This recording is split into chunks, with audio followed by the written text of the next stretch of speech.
రాష్ట్రాలకి అభివృద్ధి చేసేటువంటి ప్రభుత్వం నిర్మాణమైనటువంటి విషయాన్ని మనందరం కూడా దృష్టిలో పెట్టుకోగలగాలి. దాని గురించి మనం ఆలోచన చేయాలి మిత్రులారా.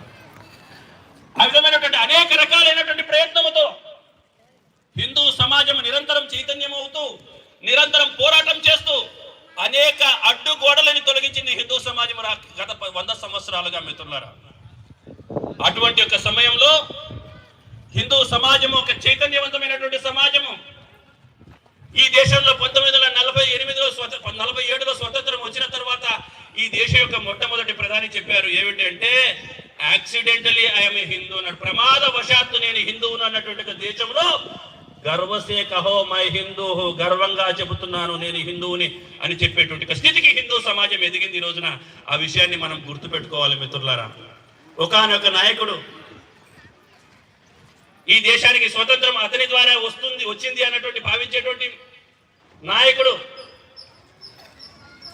సగటు హిందువు పిరికివాడు అన్నాడు, సగటు ముస్లిం గూండా అన్నాడు.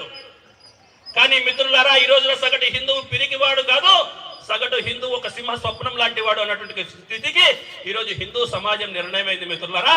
దానికి ఉదాహరణకి ఒకటే మన రాయచోటిలో చూసినటువంటి పరిస్థితులలో కొన్ని వీధులలో అయ్యప్ప స్వామి భజన కూడా ఆపి వెళ్లాల్సినటువంటి స్థితి నుంచి ఆపకుండా వెళ్లేటువంటి స్థితికి నిర్మాణమైంది మిత్రులారా. అది హిందూ సమాజంలో ఉన్నటువంటి చైతన్యం దృష్టిలో పెట్టుకోండి.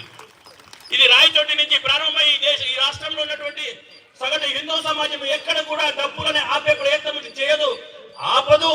అటువంటి ఒక ప్రదర్శనలు ఈ సంవత్సరం మొత్తం మీద కూడా జరిగాయి.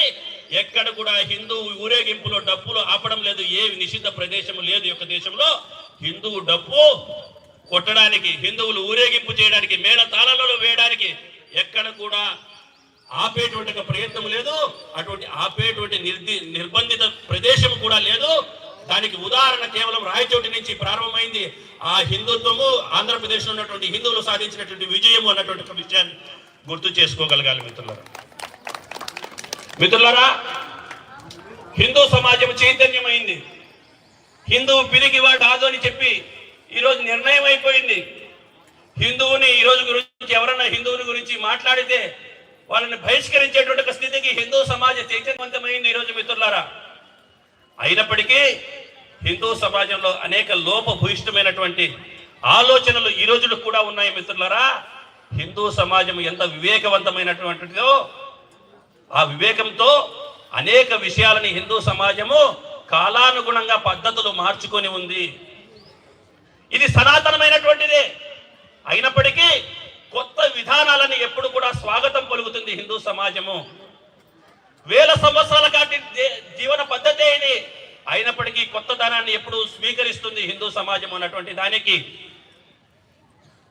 ఈ దేశం మీద దండయాత్ర చేసినటువంటి మొఘలాయులు తురుష్కుల యొక్క దండయాత్రల నుండి మన అమ్మాయిలని కాపాడుకోవడానికి బాల్య వివాహాలను ప్రోత్సహించింది ఈ దేశం మిత్రులారా.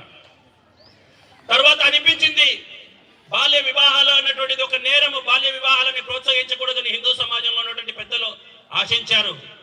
బాల్య వివాహాలని నిలిపివేశారు. 18 సంవత్సరాలు దాటిన తర్వాతనే వివాహాలు జరపాలన్నటువంటి విషయాన్ని మార్పు హిందూ సమాజం స్వీకరించింది మిత్రులారా.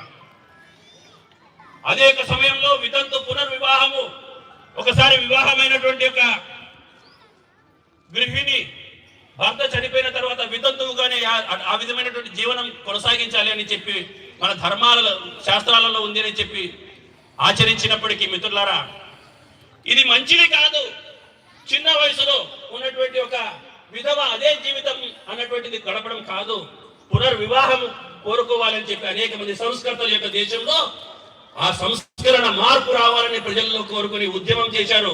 హిందూ సమాజంలో వితంతు పునర్వివాహం అన్నటువంటి మార్పుని మనం తీసుకొచ్చేటువంటి ప్రయత్నం చేసినాం మిత్రులారా. అటువంటి చైతన్యవంతమైన సమాజము పాము కదా, తన యొక్క పాత చర్మాన్ని వదిలేసి కొత్త చర్మాన్ని ఎప్పుడైతే తీసుకుని ముందుకు వెళ్తుందో అదే పద్ధతిలో హిందూ సమాజంలో ఉన్నటువంటి వికృతులని ఎప్పటికప్పుడు తొలగించుకొని మంచి మార్గంలోకి వెళ్ళడానికి ఒక నూతన పద్ధతుల్ని తీసుకొచ్చేటట్టుగా ఆలోచన హిందూ ధర్మంలో ఉంది. ఎప్పుడు కూడా హిందూ ధర్మంలో మూర్ఖులు హిందూ ధర్మంలో లేరు మిత్రులారా.